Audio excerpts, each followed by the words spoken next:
You are going to hear an audio tape of Grandma Iole Banker, Grandma Iole Martinat Banker, and I'm going to show you photos of the family.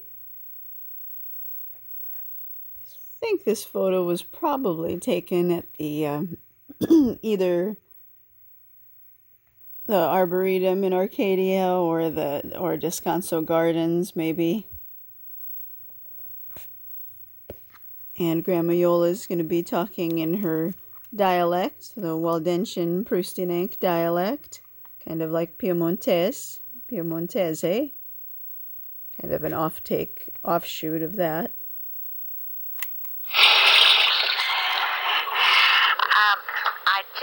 We had just gotten married in September, and everybody thought a war was brewing because of, or conditions were unsettled because of Hitler. What year was this? 1941. I was married in September, September 21st, 1941. I think they wanted to get married on the 20th, but because that's maybe when their parents got married, when Grandma Iole's parents, Dante and Ida, got married. But I guess the church didn't have any availability on the 20th or something like that, so it had to be the 21st. And it's when Grandma Iole Martinat married Grandpa Bob, Robert Lemuel Banker. I was married in September, but already there were rumors. England already was at war with Germany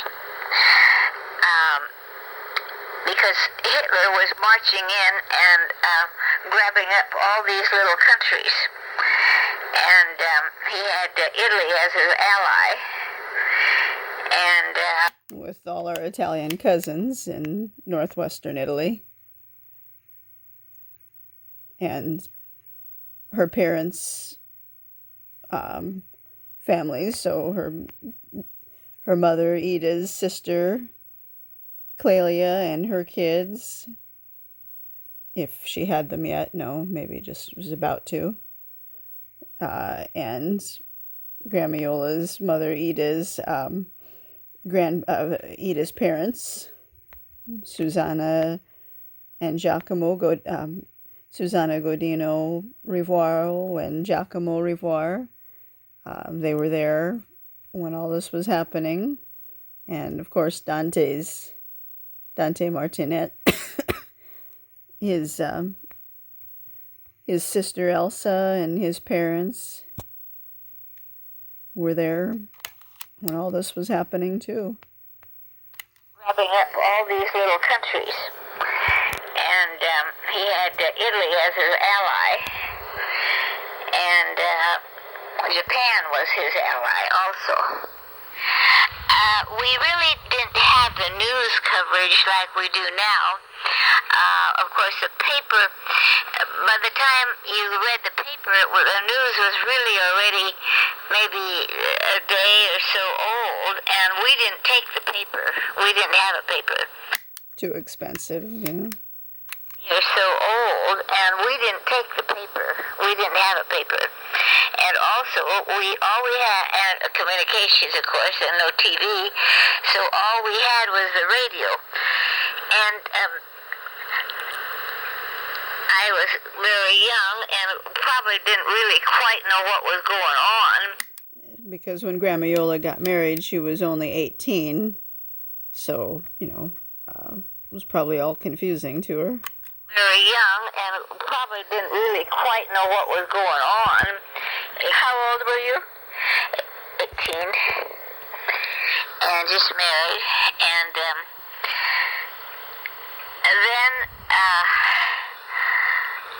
we lived in Santa Monica, Bob and I.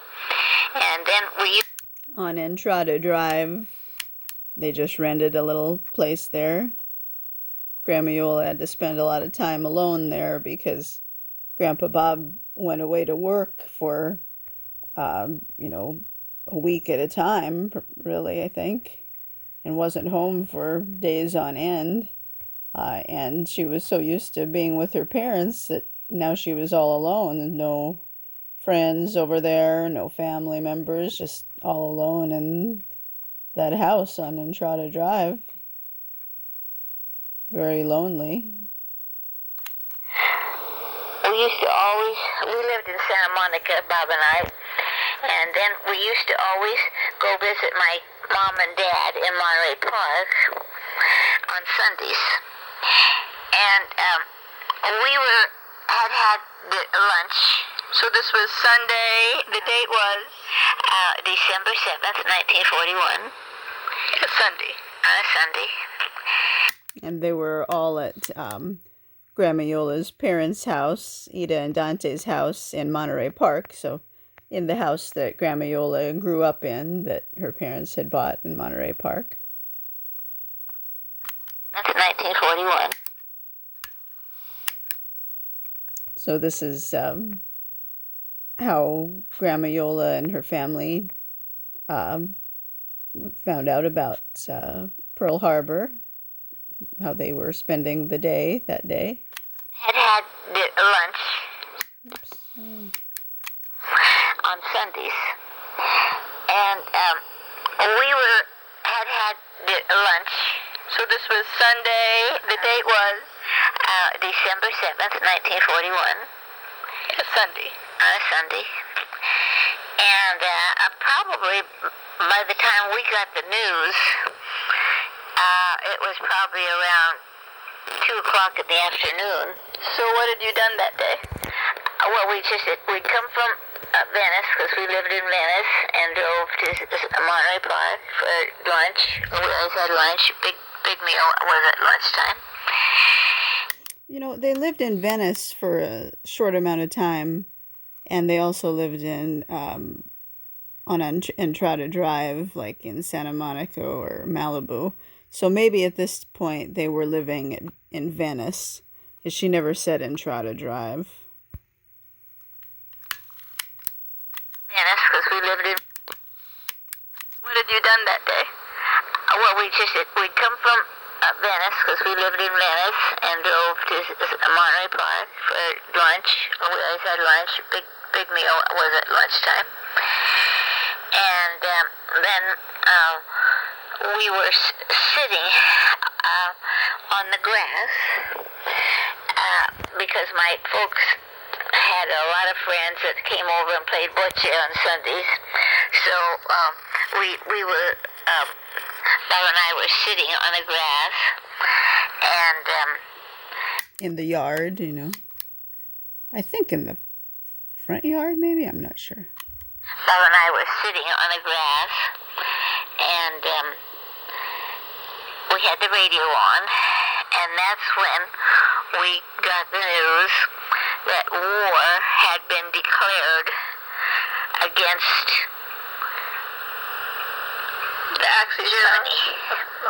Germany, because you heard first that war had been declared.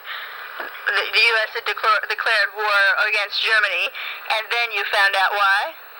Well, it was all together, I guess. Yeah, I think they probably... Franklin Delano Roosevelt was president at that time, and he made the announcement that we had been... Yeah, at first he said... I think he said that we had been... that the Japanese had bombed Pearl Harbor, and that was time for war. A devastating blow. Oh, yeah. Yeah, because, I don't know, 2,000 guys were killed. It was very bad. So, of course, that was a very dramatic thing. But,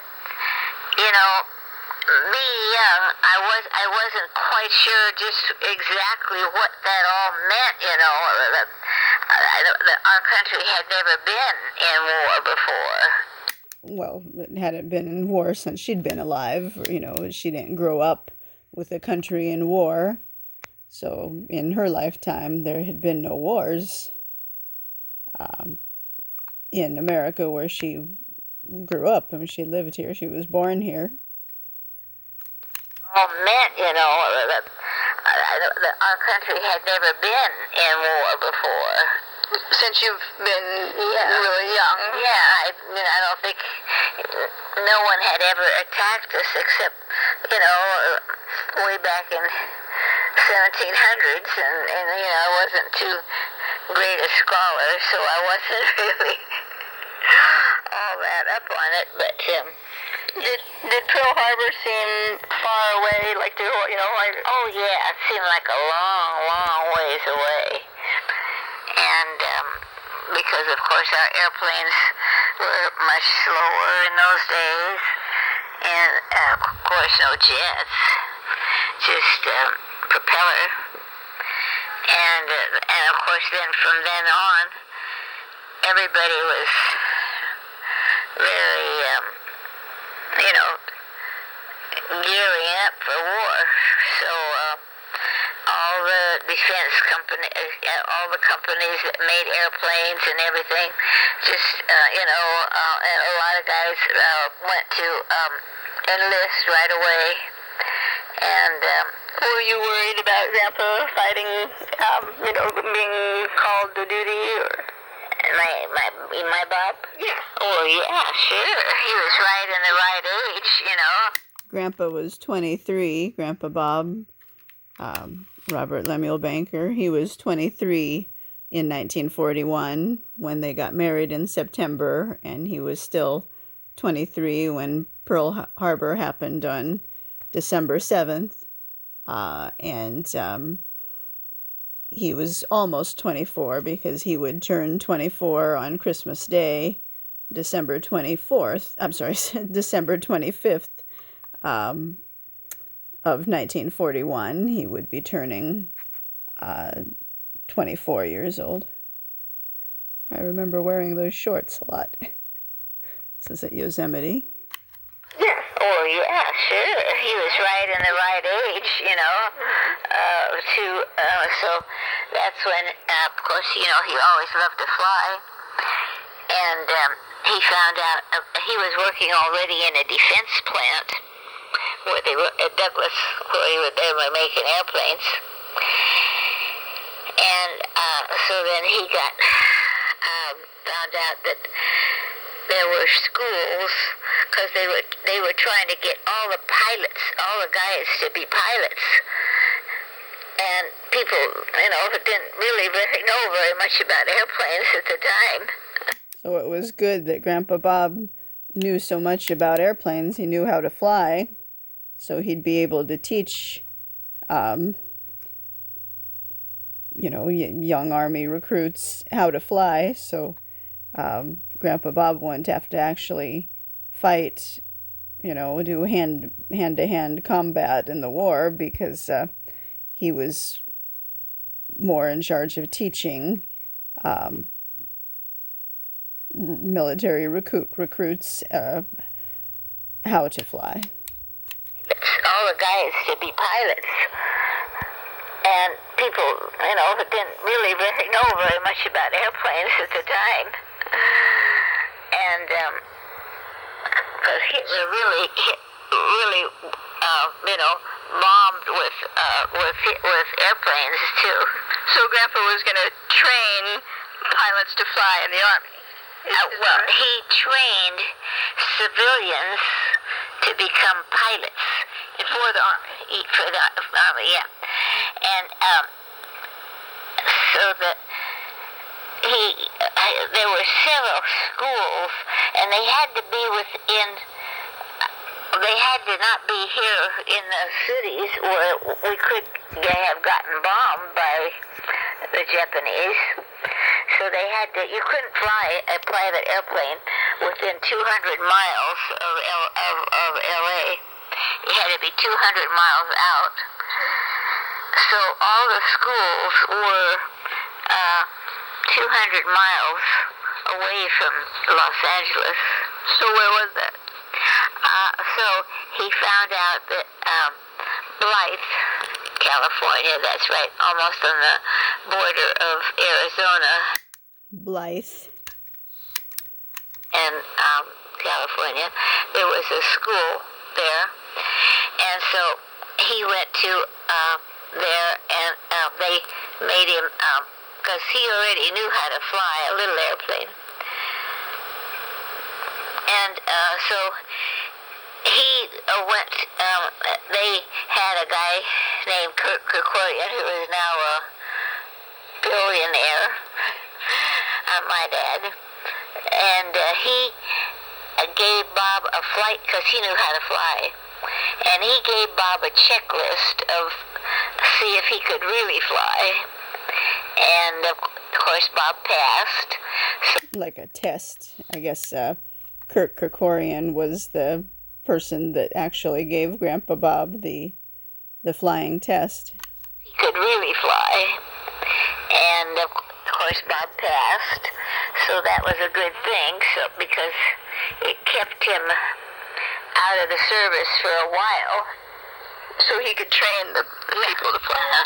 He was working as a civilian, but teaching the Army Air Corps boys how to fly.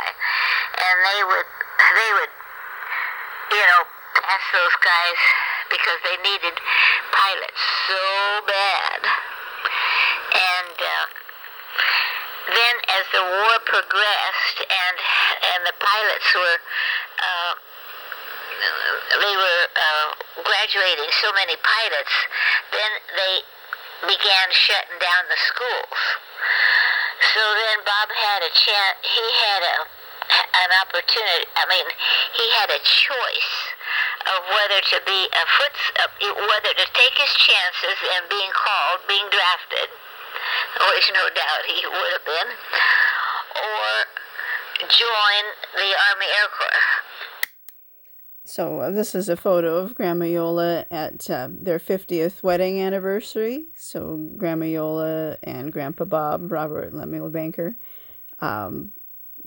So if she was 18 when she got married, plus 50, she would be 78. She was 78 here.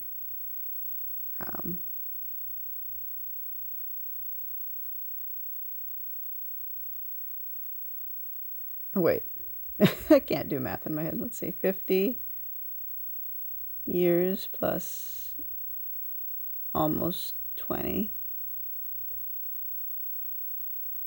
68. Or, no. Oh, well, I can't do it in my head. 50 plus 20 would have been 70, so I think 68. Yeah, she was 68 there. That makes sense because I was about 10.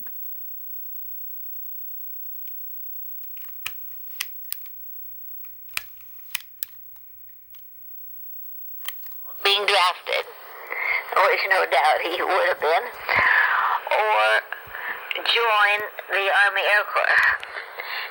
And of course he joined the Army Air Corps Because he loved to fly. Exactly. not only that, but he didn't want to be in the walking army, because in the walking army, that's probably one of the most dangerous things. That's smart. Did you go to Blythe with Grandpa when he went? Part of the time I did, but it was so hot. And how high? Cold, yeah, really cold. And Mom was just, she was just a year old. Talking about my mom, Yolanda Lonnie Roberta Banker Coates. She was only a year old, and she was born in 1942. So at this point, she was pretty young when Grandpa Bob was teaching in Blythe. And that's me doing tricks on the swing set. That's Lonnie. Oops. Just, she was just a year old. That's Lonnie. I think I was 19. I got married when I was 18, but that happened. Oh, I got married, yeah, okay. And Lonnie was just little. That's because Grandma Iole and Grandpa Bob got married in September of 1941, and then My mom, Lonnie Yolanda Roberta Banker Coates, was born in, or just Banker at that time, was born in June, on Flag Day, June 14th, 1942. So, and she was a preemie, premature. She had to stay in the hospital for quite a while, I think over a month. So, more or less, they got pregnant on the honeymoon in Big Bear, most likely. It was just little. and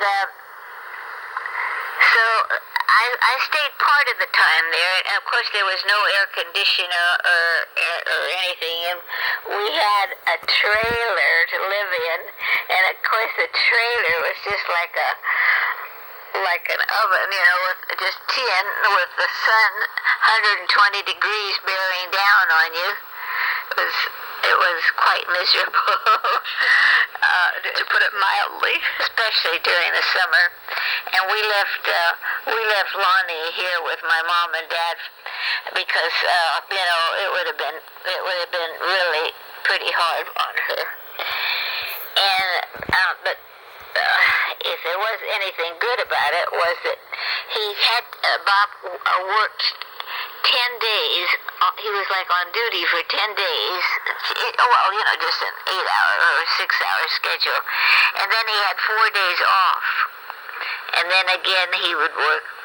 So it was good. I mean, it was good that then we could come home and, of course, see our family and Lonnie.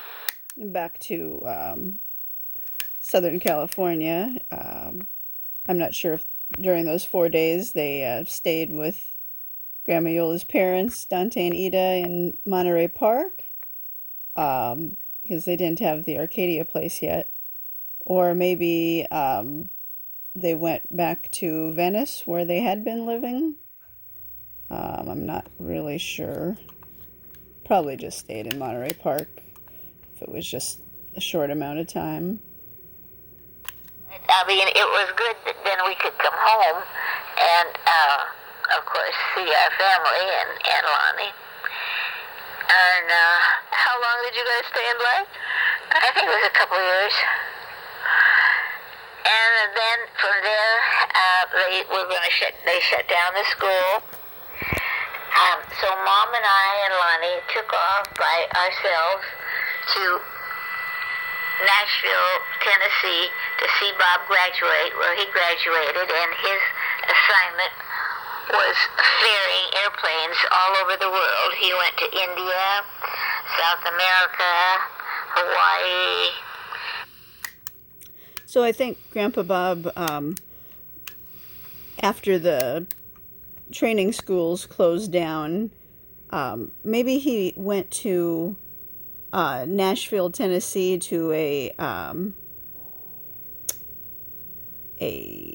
airplane school there that taught him how to fly really large airplanes, really big ones they were using in the war, because I think Grandpa Bob was just training at this little school in Blythe, was just training guys how to fly, small planes that they would be flying in the war, like, just a couple passenger planes that didn't hold too much. But in Nashville, Tennessee, there was some school that Grandpa didn't teach at. He went to school there to learn how to fly the big cargo airplanes. And then when he graduated and, knew how to do that, then his job was to deliver those, to fly those really big cargo airplanes to far off places, and then maybe fly back in some other kind of airplane, and then deliver another big cargo airplane somewhere else.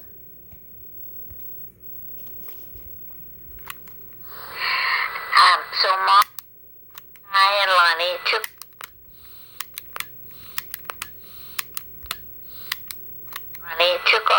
by ourselves.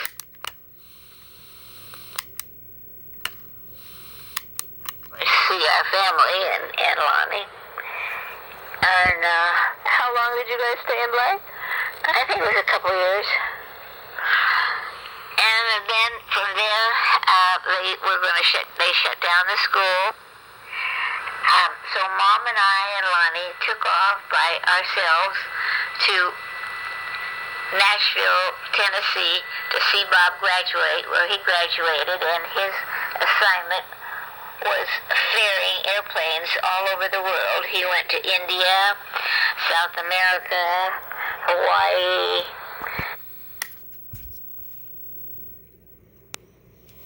And I think Grandpa Bob picked up some coins from all those different places, and he had a collection, just one little cent from this country or that country, and I think he gave them to me, so that was kind of fun. I think I got a kick out of that when I was a kid.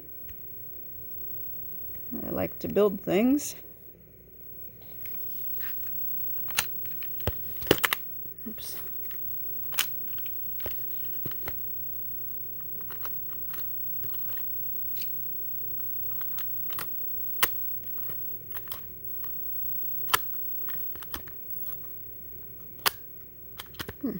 Why is this not working?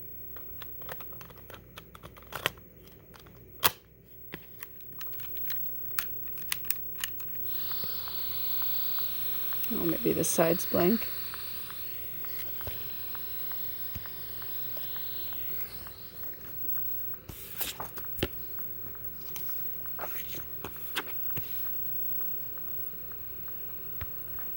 It's our small Christmas tree. It was just a fake Christmas tree,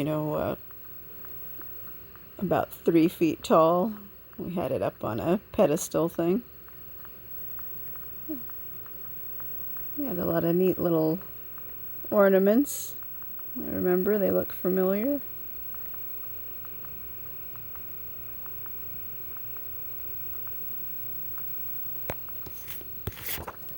And here's my dog Phantom when he was a little baby, little puppy. That's it, 9835.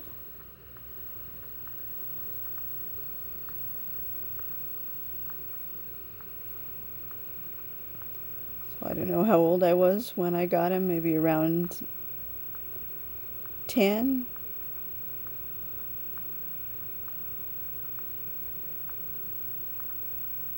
Probably 9 or 10, maybe 9.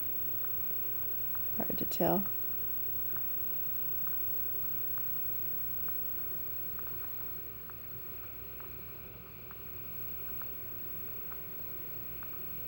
I'm glad Grandpa Bob, Robert Lemuel Banker, knew a skill of how to fly airplanes when the war broke out. I think that was really good. It might have saved his life, That's between 55 and 45, looking at 55. That's where we moved the swing set to. I remember it there most of the time, not at 45. Oh, I guess it moved because when we put the pool in, we had to move it. And that's my neighbor, Zach. We were kind of pretending to date, I think, a little bit for a short amount of time there. We went to the soup plantation. It's like a little buffet place, and kind of had a quote-unquote date with the parents there, This is the pool at 45 when it was being built. There's Grandpa Bob and me standing in the pool, I think, as it was getting filled with water. Always liked the tile there. It was really sweet of Grandpa Bob to want to build a pool for me. I didn't ask for it, and now of course I realize it's just probably more of a liability, but it was very sweet. I just don't know if that avocado tree's still there. a nice deck, and right there where her feet are, there was a little, what do you call that? Like a love seat, just a little seat